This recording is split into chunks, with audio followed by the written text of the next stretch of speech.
নমস্কার বন্ধুরা, নতুন একটা শর্ট ভিডিওতে সবাইকে স্বাগত জানাই। অনেকদিন ধরে ভিডিও আসছে না তো বন্ধুরা, তোমাদের একটা কথা বলতে ভুলে গেছি, বলা উচিত। আমার একটা মাদি পায়রা এর আগে বিড়ালে ধরে নিয়েছে। আমার বাড়ির ফেভারিট পায়রা ছিল, শীষবাজি খেলা বেলডাঙ্গা লাইনের। তো খুঁজেই পাইনি। সকালবেলা উঠে দেখি দরজাটা খোলা ছিল, জানি না কীভাবে। সেদিনকে তালা মারিনি, তালা যেহেতু নষ্ট হয়ে গেছিলো, চাবিটা হারিয়ে গেছিলো বলে তালা মারা হয়নি। ওই দরজাটা খোলা ছিল, এই ঘরের থেকেই নিয়ে চলে গেছে। পরে পাইনি বন্ধুরা। আমার খুব একটা ফেভারিট পায়রা ছিল, তো এটাই বলা হয়নি বন্ধুরা, এখন জানিয়ে দিলাম। এই যে বন্ধুরা, সব বাড়ির যেসব বাচ্চাগুলো ছিল সেগুলো সব বাইরে বেরোনো শুরু করে দিয়েছে বন্ধুরা। এই যে কালদমের বাচ্চা, এই একটা আর এই একটা বন্ধুরা, এই একটা কালদমের বাচ্চা, আর এটা হচ্ছে তলগরমের বাচ্চা, জ্যাক তলগরম। খুব তাড়াতাড়ি বাজি চলে আসবে আশা করে যায়।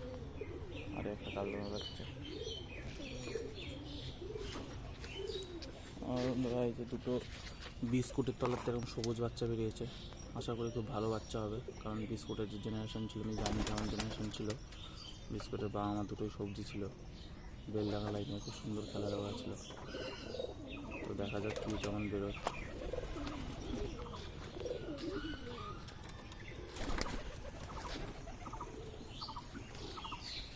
আর এই যে কালদমের, আশা করি কালকে ফুটে যাবে কালদমের ডিম।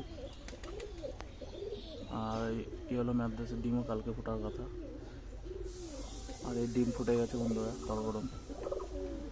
একটা ফুটেছে, একটা চটে গেছে, ফুটে যাবে খুব তাড়াতাড়ি। আর এরই জোড়া নিয়ে গেছে বন্ধুরা বিড়ালে, অনেক কষ্ট করে জোড়া দিয়েছিলাম। যাই হোক, খারাপ লাগলো, আর কিছু করার নেই। আর এরও ডিম ফোটার কথা বন্ধুরা আজকে। আর এই তলায়ও ওই যেটা হারিয়ে গেছে, মানে বিড়ালে নিয়ে গেছে, তার ডিমের তলা গেছে। এটা ফোটার কথা, পরে দেখাবো বন্ধুরা। বাচ্চাগুলো খুব সুন্দর হওয়ার কথা, দেখা যাক কী হয়। আরও কিছু নতুন পায়রা কালেকশন করেছি বন্ধুরা, নেক্সট ভিডিওতে দেখাবো। শর্টস ভিডিও এখানেই শেষ করছি, আর নেট করে আসছে ওইদিকে। ধন্যবাদ।